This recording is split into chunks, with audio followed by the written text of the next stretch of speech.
imitating the wrap-up on the Butcher Benton package. I'm Lieutenant Dick Chason. This hadn't been a routine case, and to find the answer, I've had to put a lot of little pieces together. It began on the day most cases can be called closed. It was the day before the butcher was to be executed. He was visited by his attorney, Paul Lowe, in the death house. It was at this first meeting the Butcher Benton case took its first switch. Well, that's it, Butcher.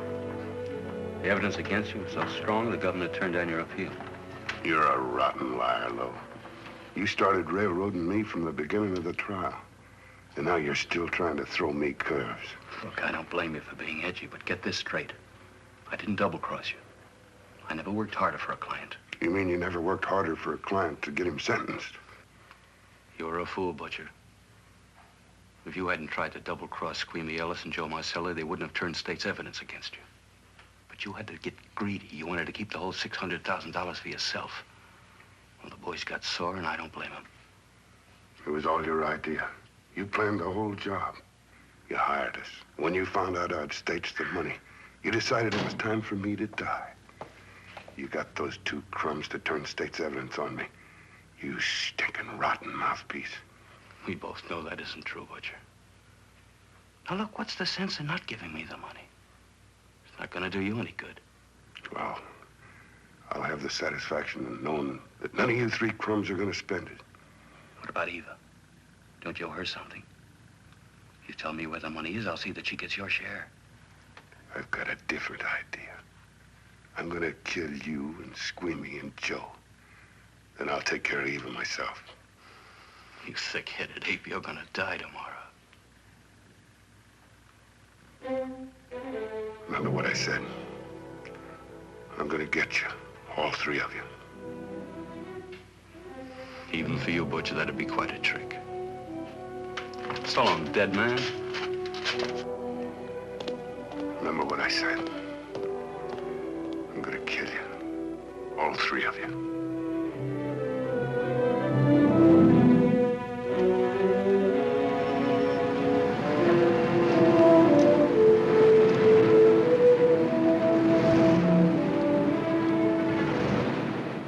Back in Los Angeles, two men sat in a bar room listening to a newscaster tell his headline story. He played up big the butcher's threat to kill Paul Lowe, Squeamy Ellis, and Joe Marcelli for their having turned state's evidence against him. Squeamy Ellis didn't seem happy over the butcher's threat. Neither did Joe Marcelli. But they had figured, once a dead man, always a dead man. But this was one time everyone was in for a surprise, including the entire police department.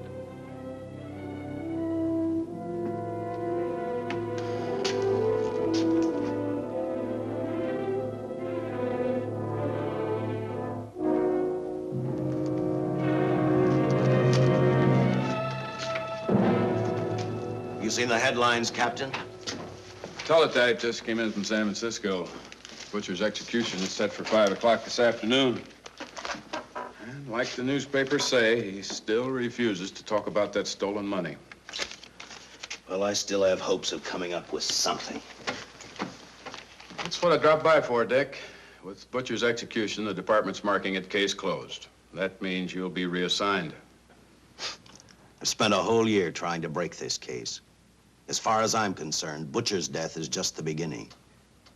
Of course, I can't prove it, but I think that Paul Lowe was the top man. And even though I have to keep working on it while off duty, I'm going to get Lowe, Squeamy Ellis, and Joe Marcelli. Okay, Lieutenant. Officially, I've taken you off of the case. Unofficially, I wish you luck. Do me a favor. Keep me posted. Will do. Thanks, John. I headed for Eva Martin. She worked in a local burlesque house. I'm a cop, and my job is to ask questions and get answers. So I decided I might as well start again with her.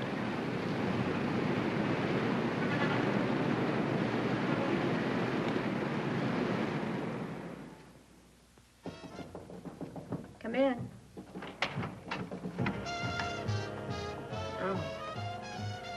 What do you want? I'd like to talk to you. Talk? You're a cop, aren't you? That's a good question. I can't even find a 3-ton armored car, let alone the $600,000, and I've been on the case a year. I've told you, and I've told you, and I've told you. I don't know anything about the money. I never did. Benton's gonna be dead in a little while. I thought it might make a difference. I never knew anything about the money. Call me dumb. I didn't even know Charles was in the rackets until the trial. Now, take it easy, kid. You're on, Eva.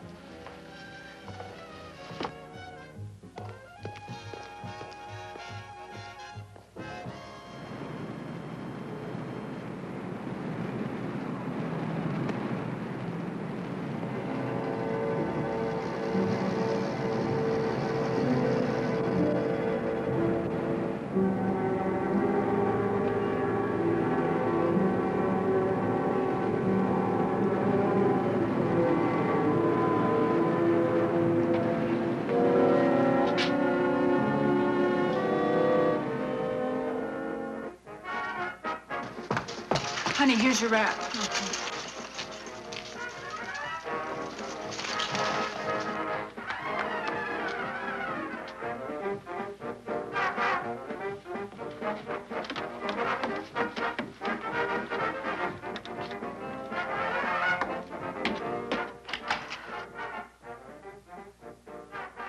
A few moments ago, Butcher Benton, without revealing the whereabouts of the $600,000 stolen in the armored car holdup, paid for his crimes against society in the gas chamber at San Quentin.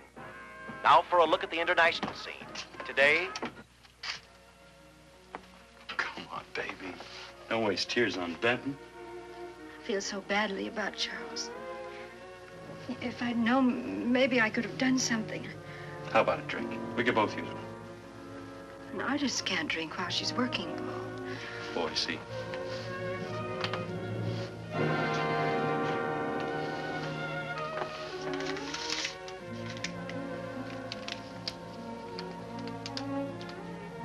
What's that? Well, now what's the matter? It's a message from Charles. He told me to open it if he died. Finale, Eva. All right. How about a steak after the show? No, thanks. Not tonight, Paul.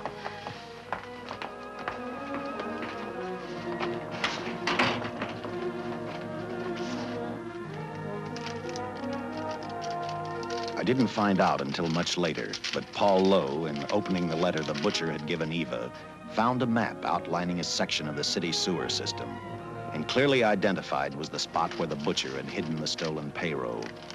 He replaced it with a $50 bill. I guess he figured $50 to gain $600,000 was not a bad day's work.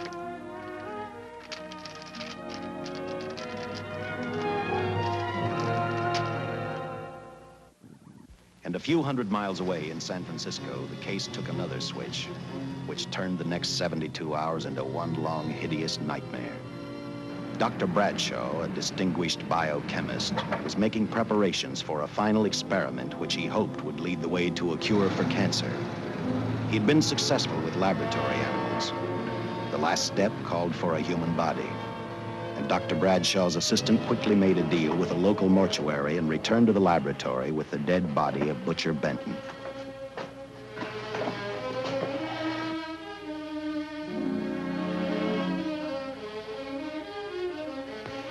You made good time. Well, I didn't waste any. Any trouble? No, I just handed the money over and moved the body into your station wagon. That was that. Good. Get a syringe.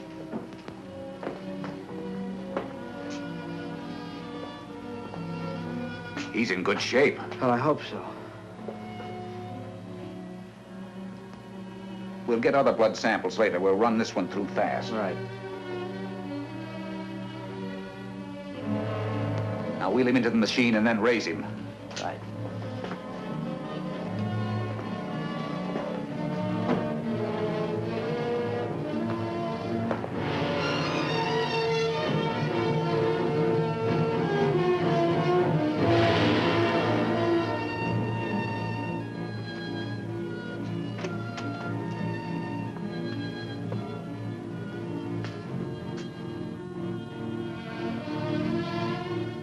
Ready? You mean you're going to give him 287,000 volts? Yes, yes. I'll get the fluoroscope set. We'll check with that before we start dissecting. Turn off the lights.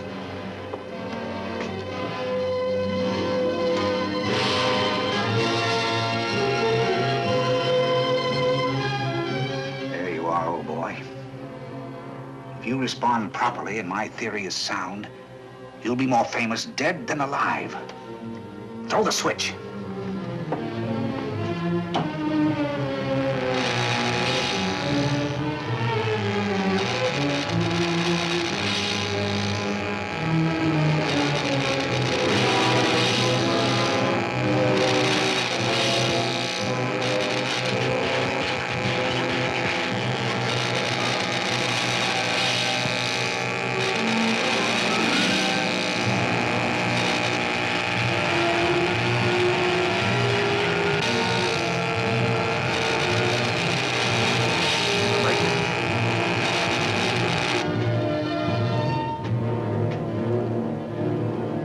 Wait, I thought I saw a pulsation of the heart.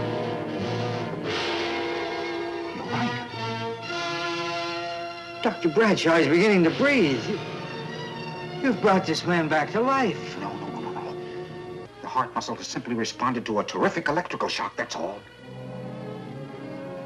Yes, but it does prove that the cells still function. Dr. Bradshaw, he is alive. A shock reaction, it can't last. His cells are multiplying now, if your theory is right. If we could keep that reaction going longer. But it's worth a try. Get the body out.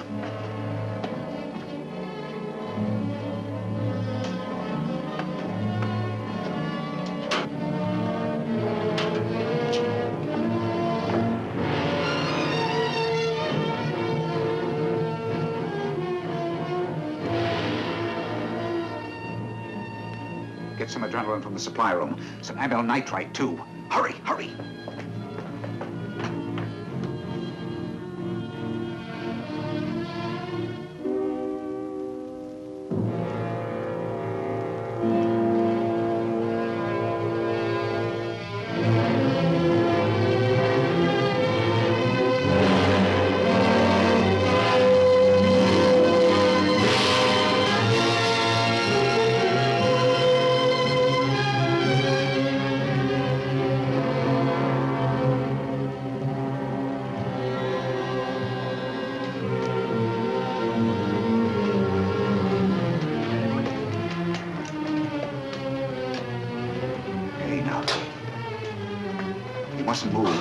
Your heart can't stand the strain.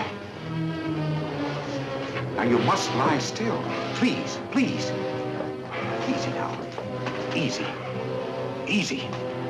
You must lie. Easy, please.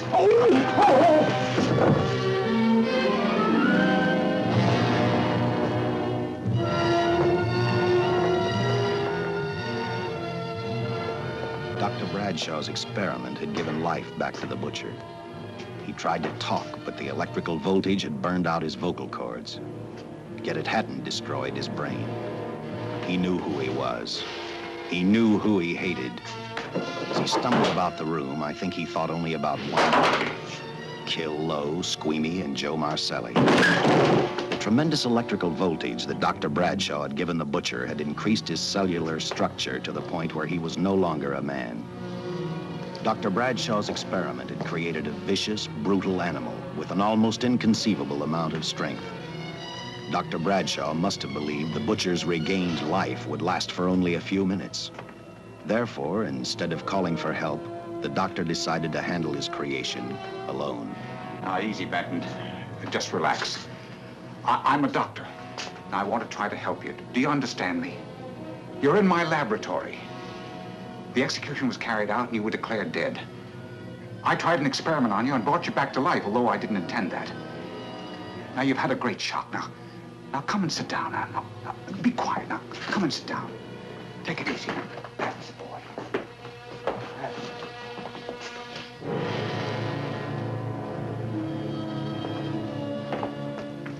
Careful. His reactions are violent. How do you explain this? Each cell must have multiplied 100 times, perhaps thousands. His strength is unbelievable. No, it's too late for the amyl nitrite. I want to get some blood samples, make some tests on him, find out what's happened. Get me a syringe.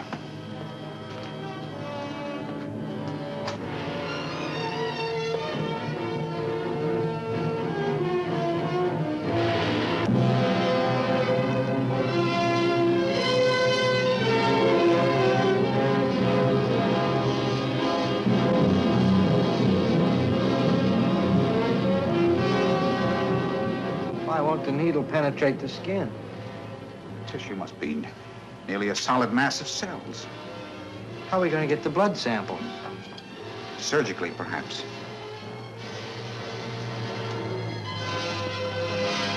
Now, easy, man. Take it easy. You can't leave here now. I'm responsible for your being alive.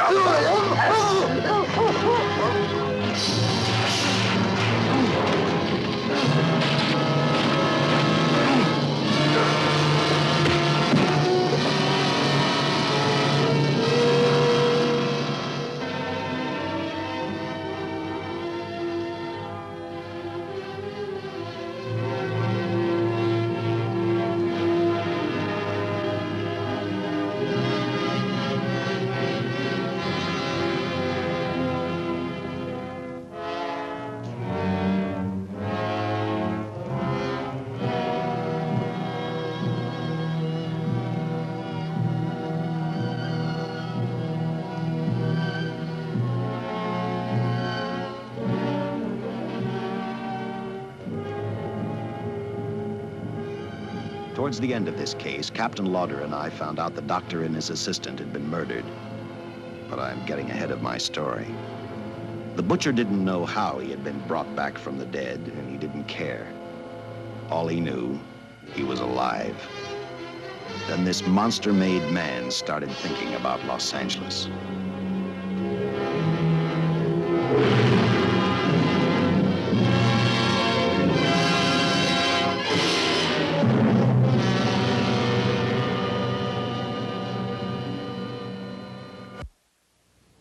On that very night back in Los Angeles, I decided to stop playing detective for a little while. I went to the burlesque house to ask Eva to have dinner with me. After all, the butcher was dead, and if I got lucky, sooner or later, I figured Paul Lowe would lead me to the stolen payroll. In a way, that possibility made me even feel better. It's not fair to watch the show from backstage. Next time, I'll pay admission. I take it by that remark you like my routine. Yeah, you're pretty good. What I can't figure out, though, is why you stay in a place like this. It shouldn't be hard for someone like you to get a job in a class spot. If you weren't a detective, I'd be willing to bet with a line like that your next remark would be, how about dinner? Well, not exactly dinner, but a hamburger might be a good idea. If you're asking in an official capacity, I can't say no. I'm off duty. For the past 6 months, all I've ever called you is Lieutenant Chason. Do you have a first name? Uh-huh. Dick. Give me 10 minutes for a quick change, because you just made yourself a date, Lieutenant. I mean, Dick.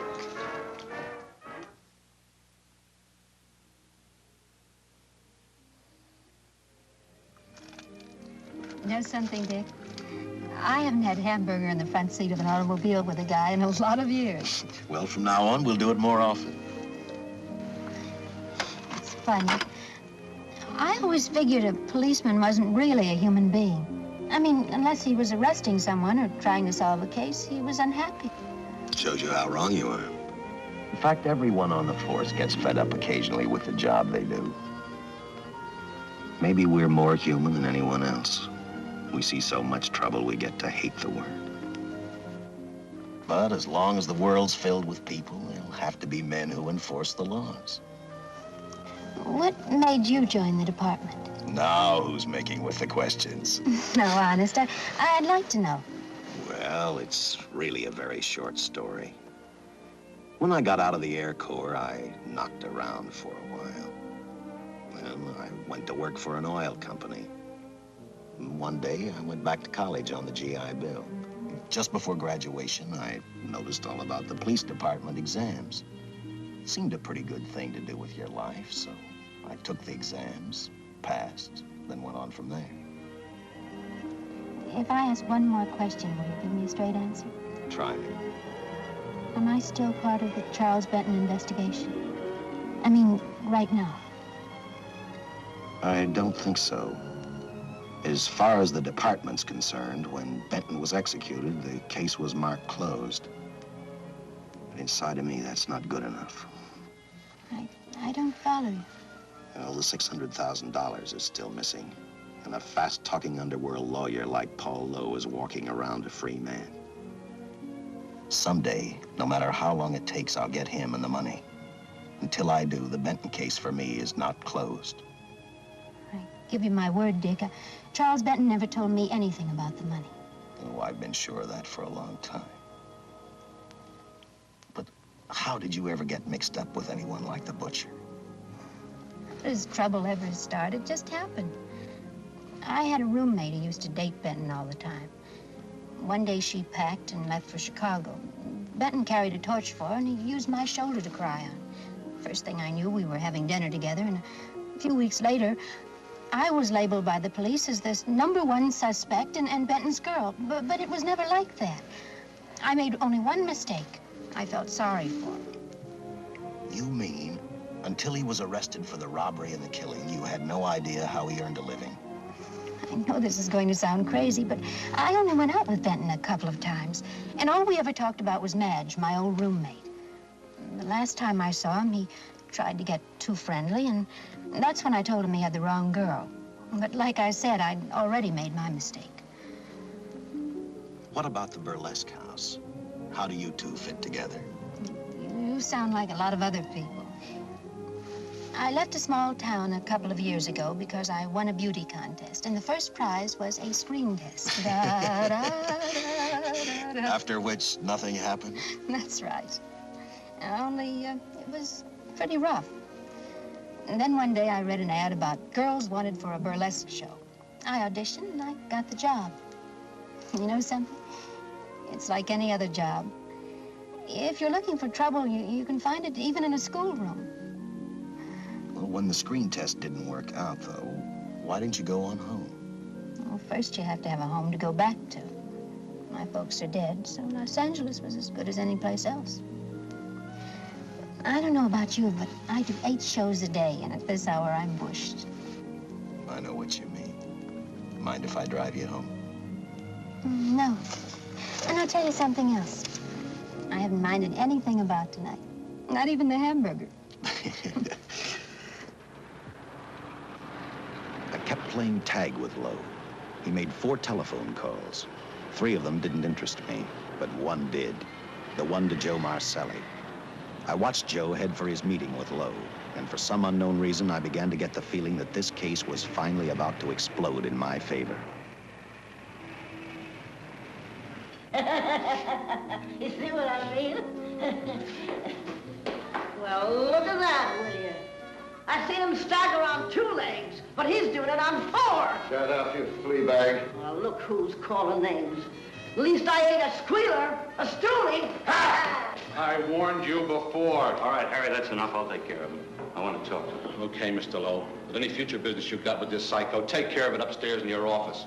If you keep showing around here, sooner or later he's going to get slugged, cripple or no cripple. All right, shut up, Joe. Sit down.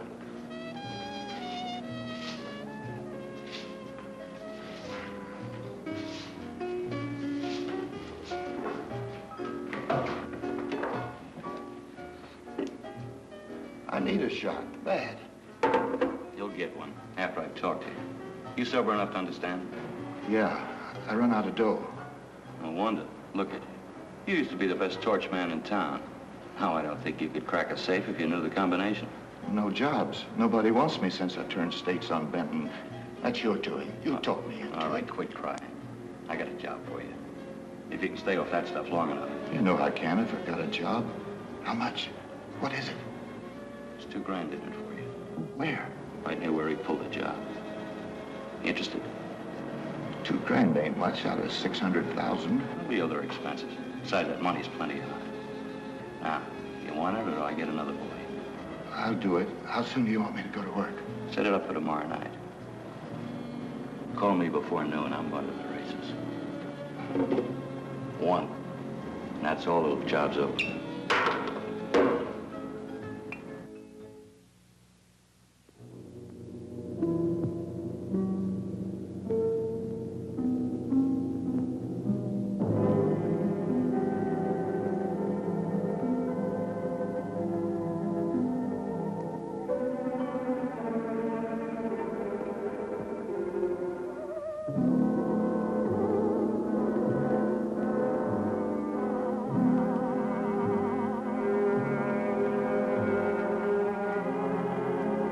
The butcher was walking slowly toward Los Angeles. He'd traveled through wooded hills to prevent being seen by anyone. Finally, he came to a quiet road. He stopped to get his bearings. And then he saw her. He saw something else. An automobile. For the butcher, that rang a bell. With a car, he knew by the next afternoon he'd be in Los Angeles in plenty of time to catch up with the 3 men who had double-crossed him.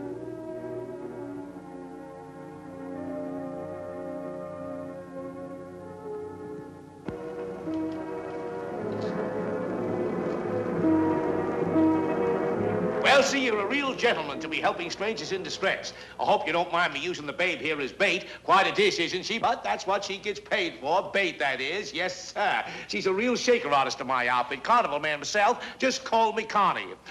Yeah. Well, friend, we're in a little bit of difficulty here. Got a flat tire, brand new car, no tools in the back. Why, some of these dealers make my carnival grifters look like babes in the woods.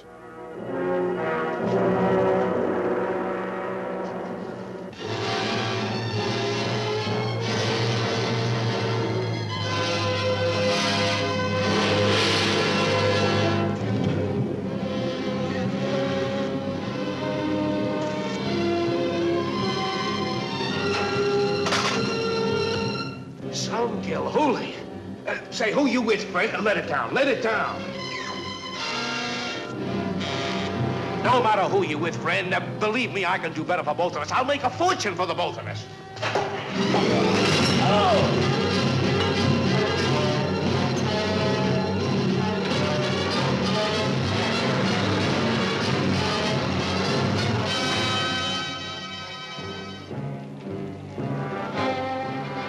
An hour later, the San Francisco Police Department sent out an APB. Squads were sent to various parts of the countryside.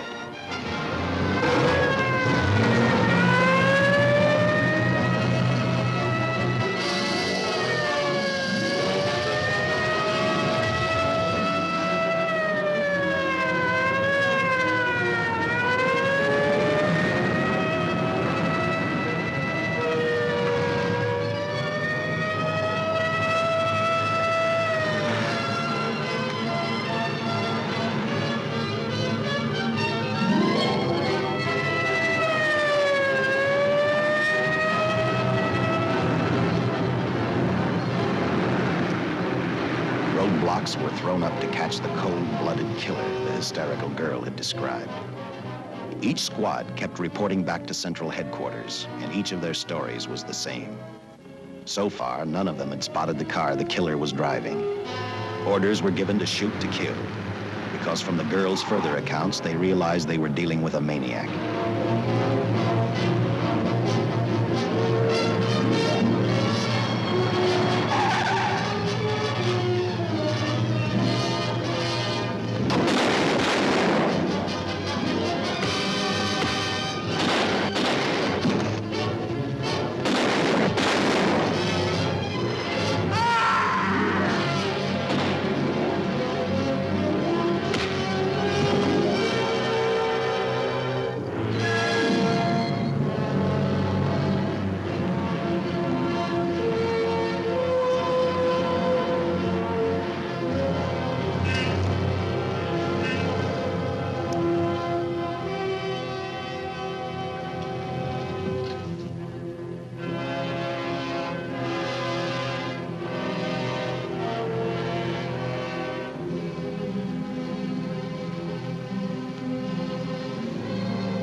I trust that this information will answer all of your questions. If I can be of any further service, let me know.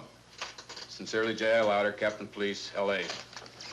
Here's another all points from CHP, Captain.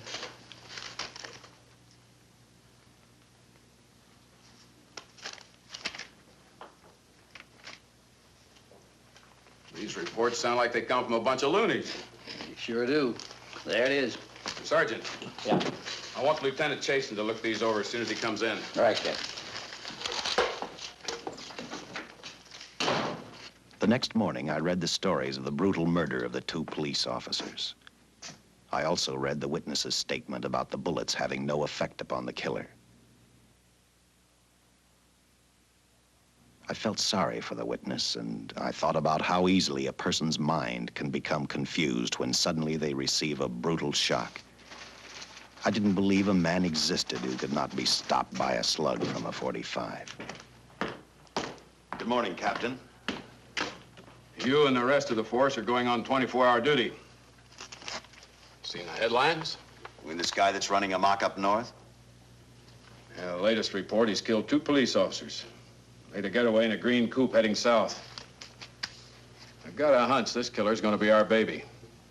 He could be in town right now. Yeah. You better get started, Lieutenant. Okay. Any new leads on that holdup money? I think the girl can probably be counted out. If any of the others are wise, they're keeping mighty quiet. Well, let it ride for now. The whole force is gonna be on the spot until we catch this killer. Newspapers will have a field day.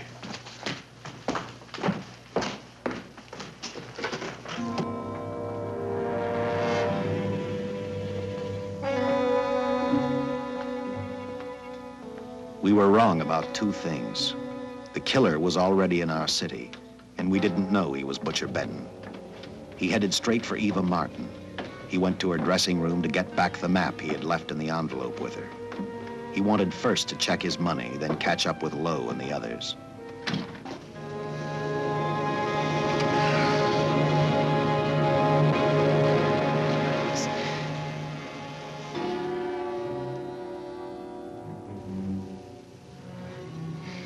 Can't be. But you do look like him. Only different somehow.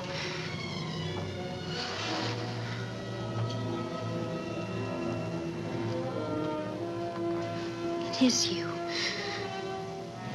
Why didn't somebody tell me? What's happened, Charles? Those look like bullet holes. Are they?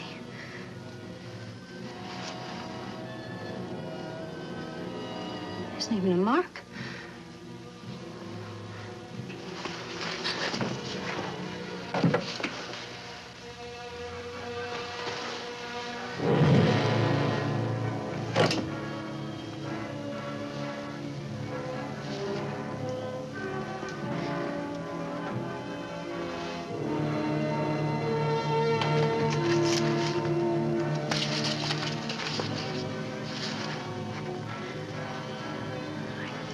I opened it like you told me, and I found the $50. I didn't know why you left him. Paul didn't know why he was here.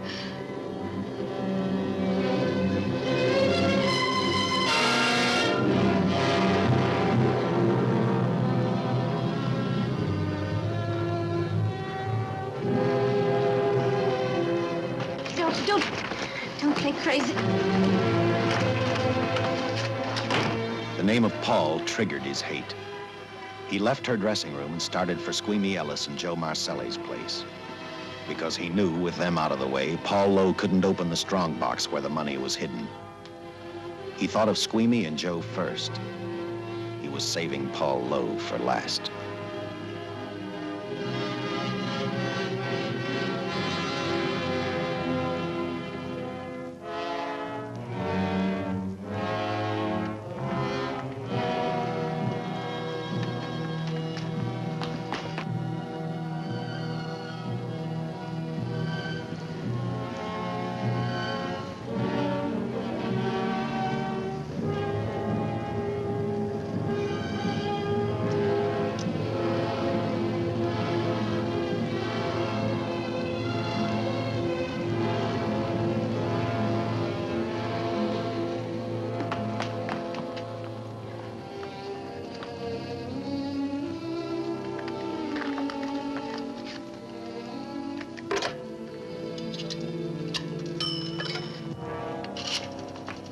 Hey, Eva, can I borrow your eyebrow pencil?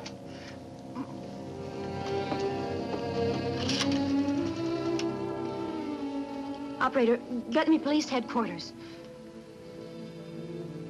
Lieutenant Chason, please. When do you expect him? Well, tell him Charles Benton is alive, and even bullets can't stop him. I'm not crazy. Just say a friend of Charles, he'll know.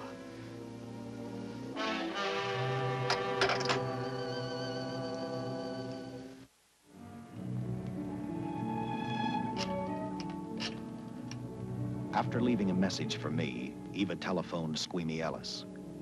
She tried to tell him the butcher was alive and on his way over to kill him. Squeamy didn't believe her, and in a way you couldn't blame him. Who in their right mind would believe a man had returned from the dead? What Squeamy actually believed was that the butcher, before his execution, had hired a killer to carry out his threat.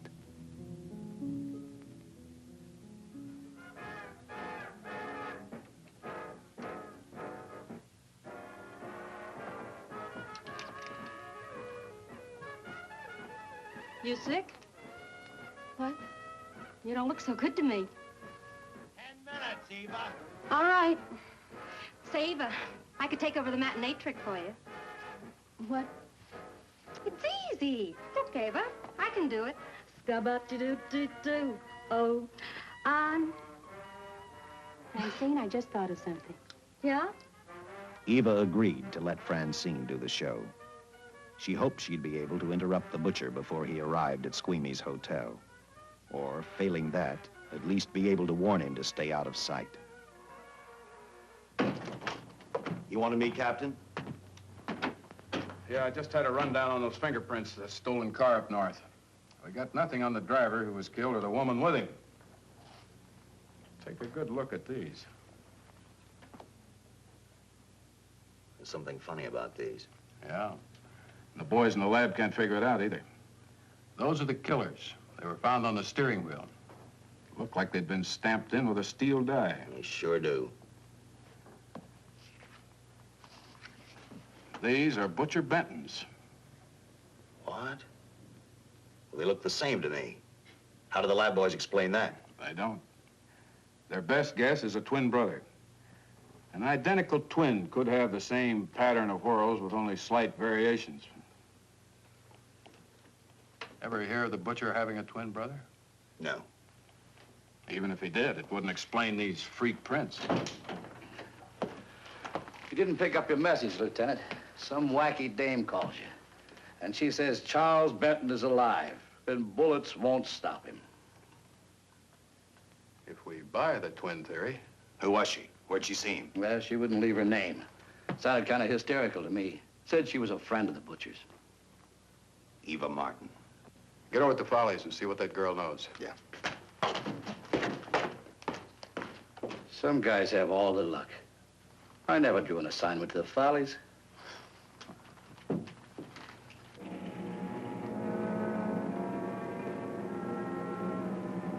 Meanwhile, the butcher headed for Squeamy's hotel. He didn't seem to be in any particular hurry.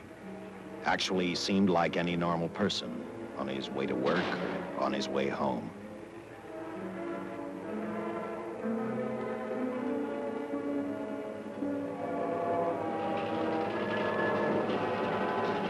He rode up Angel's Flight, arrived at the top, scanned the hotel building, and then noticed the only exit from Squeamy's apartment, a fire escape.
Butcher was figuring his next step. And as he looked at the dead cop, he thought about Paul Lowe, the next man on his list. Seen Joe Marcelli? Not since last night when I told him I didn't want him around here no more. Give me a shot.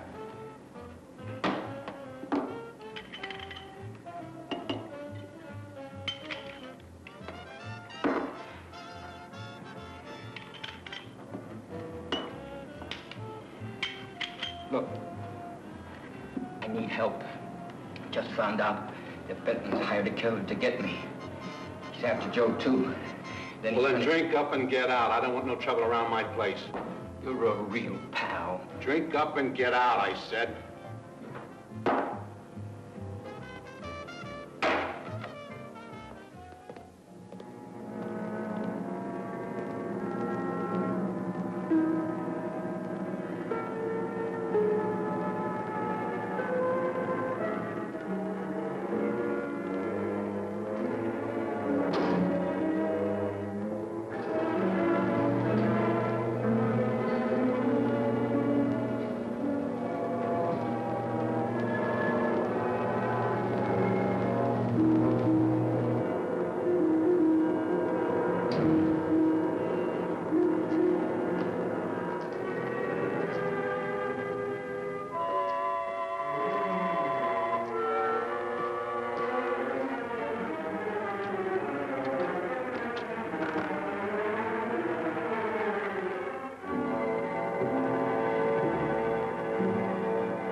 Operator, get me the police!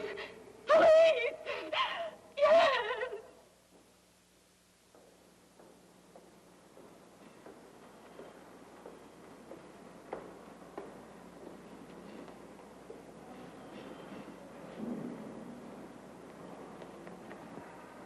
What's happened? A guy named Squeamy got thrown from the 5th floor. He's deader than a mackerel. Customer of mine. You mean Squeamy Ellis? Yeah, that's it. Just Squeamy. No one else was killed. Ain't one enough?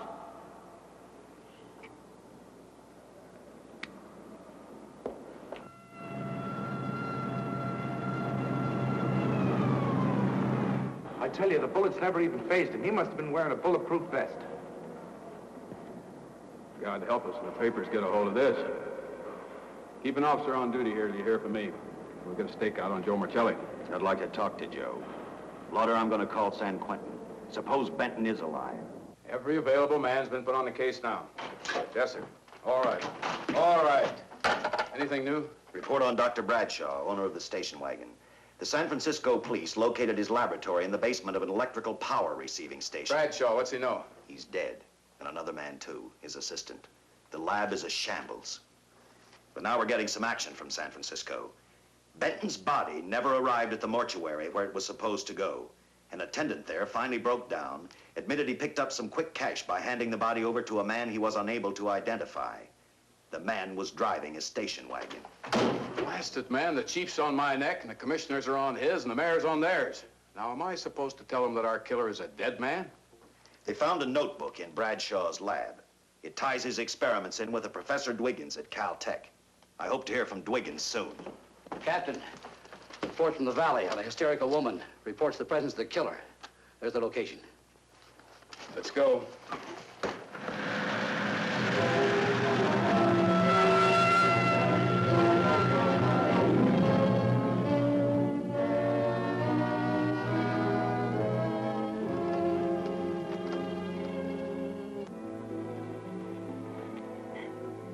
You and your boyfriend had a little fight, and he got out of the car to take a walk.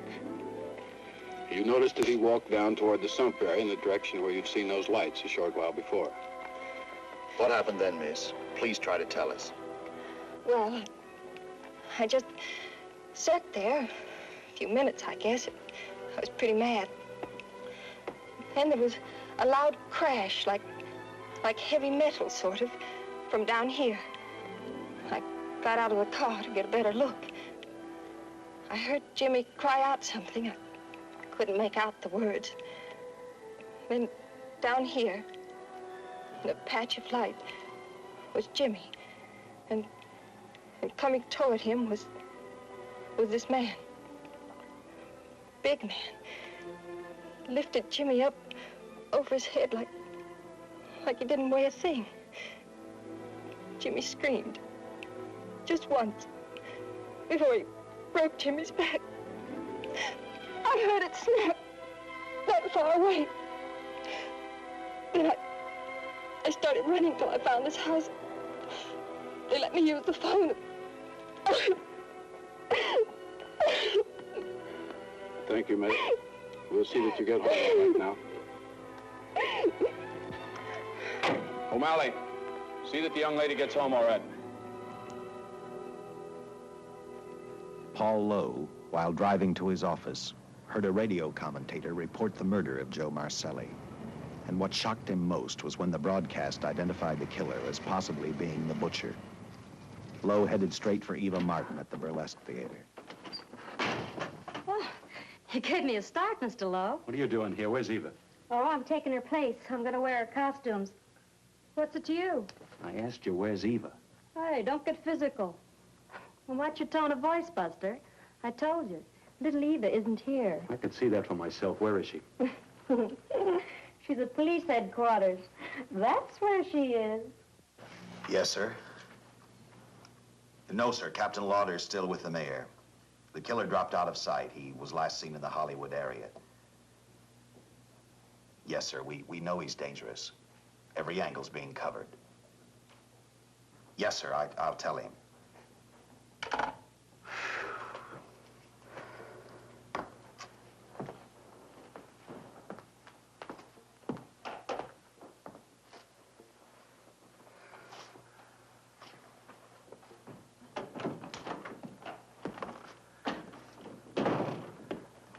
Here, see how these fit. Low heels. I'm sorry. It's the best our wardrobe department can afford. Any idea how soon the captain will be back? Now, look, I'm going to see the captain if I have to wait here all night. Paul. Paul, Charles killed Squeamy and Joe. Joe, too? Benton? He's alive. I saw him, but nobody will believe me. I'm checking it.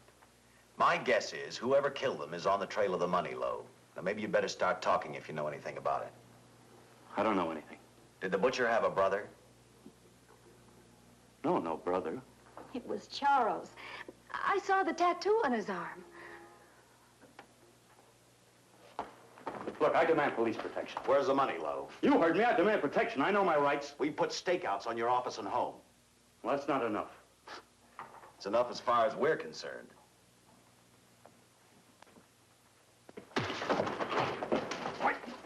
Now you gonna book me, Sergeant? Then throw away the key.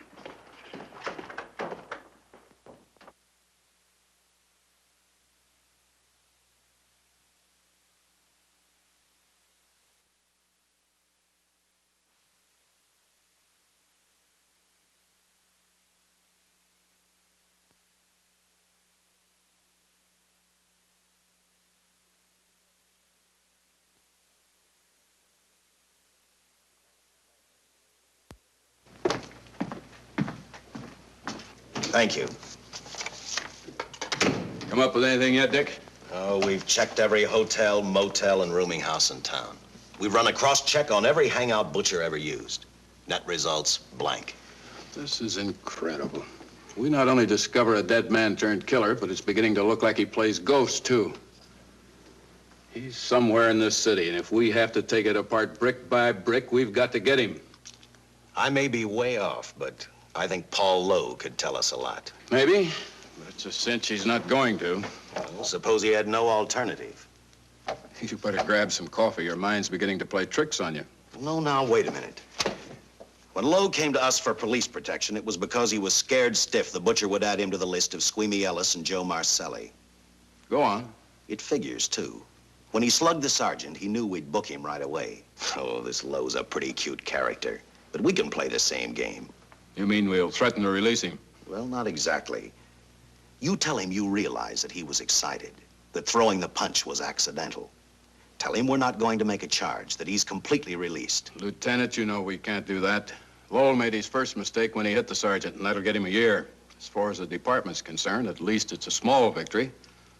If my hunch is right, Lowe won't want to be on the streets with the Butcher looking for him. And he may talk, and talk a lot. Enough maybe for us to get rid of him permanently. Even lead us to the Butcher. If he's frightened enough, that might work. But if it doesn't... No, Dick, I'm not going to release him. I want him out of my way so bad I can taste it, but not bad enough to be responsible for getting him killed. The good thing about that, Captain, is the fact we know it, but Lowe doesn't. Let's give it a try. All right, Lowe. Come on out. I think you'll find everything in there. You're free to go, Mr. Lowe. Wait a minute. Who do you think you're kidding? You arrested me for assaulting an officer. Court, I'll plead guilty. With luck, I might get off with 6 months. For a lawyer, you're forgetting a very important point. If no charge is made, there's no trial. It was a tough day for everyone. We figured your nerves were on edge, and when you threw the punch, you didn't know what you were doing. I've squared everything with the sergeant. It's all over, all forgotten. Yeah? Why'd you bring a stenographer? Simply because I wanted a record of our conversation at the time of your release. Okay, Lowe, let's go. Oh, wait a minute. Once out on those streets and I'm a dead man. You let me go, you'll be responsible for murder. Oh, come off it, Lowe. You're imagining things. You know the Butcher threatened to kill me. You set me free, he'll do it. Well, that's just a risk we'll have to take. But the way I look at it, Mr. Lowe, you'll be okay. Look, Captain, I'll make a deal with you. You keep me here, and I'll tell you how to recover the money. Maybe even catch the Butcher. No deals, Lowe. You'd probably tell us anything just to stall for time. Come on, let's get out of here. Now, wait a minute. All right. I'll tell you the truth. Start taking this down. I, Paul Lowe, hired Butcher Benton, Squeamy Ellis, and Joe Marcelli to pull off the armored car holdup. And then Lowe continued with his confession. He told us about finding the map. He showed us the exact location of where the Butcher had hidden the stolen payroll. And he gave us a most important answer. The explanation as to how the Butcher was able to elude detection. His means of escape was the sewer system beneath our city.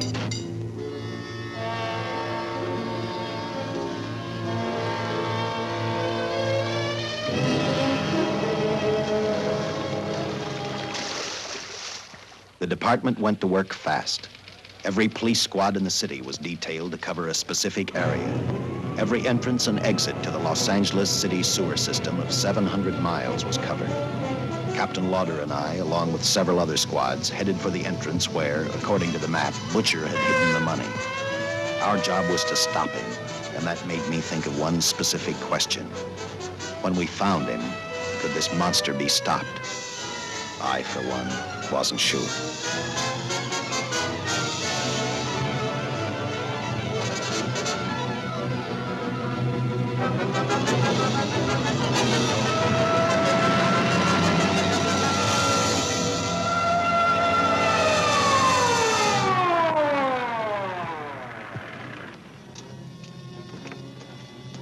Everything all set, Lieutenant? City engineers mapped out each possible exit. The squad of officers are spotted at every point. If the Butcher can be caught, now's the time. Well, after I talked to Caltech, I called on the fire department for a little help. The professors thought a flamethrower might stop him. Flamethrower? I suppose their boys have had a chance to join our squads by now. I see we have one with us here. Have you thought about what'll happen if this doesn't work? No. I've been praying too hard that it will work.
This is where we split up. I'll go straight ahead.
If this map's right, we're off our course. We'll have to backtrack.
Let him have it.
And the tremendous shock of electricity that brought the butcher back to life destroyed him.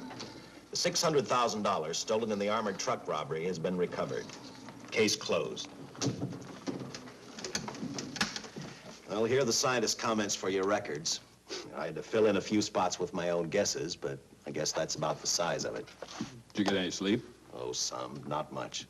How's the girl today? Well, I called the hospital about an hour ago. She'd gone. Gone? Where?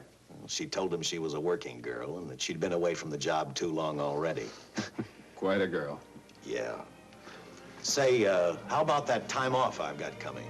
48 hours, beginning right now. Get some rest, Dick.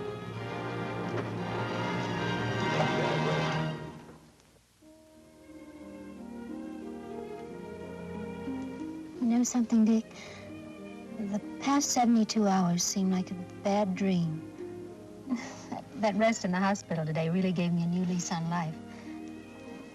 Now that it's over, I can't believe it actually happened. The important thing is to remember it is all over. I suppose you'll be assigned to another case. I'll have to give up hamburgers in the front seat of the car for steaks in a restaurant. No, I've thought about that. In fact, I decided to do something about it. I started by talking the captain into a short holiday, and just about an hour ago, I got you fired. What? What did you do that for? I figured that being my wife would take up all of your time. Even if I wanted to say no, I couldn't. You're not supposed to say no to a detective. I figured that, too.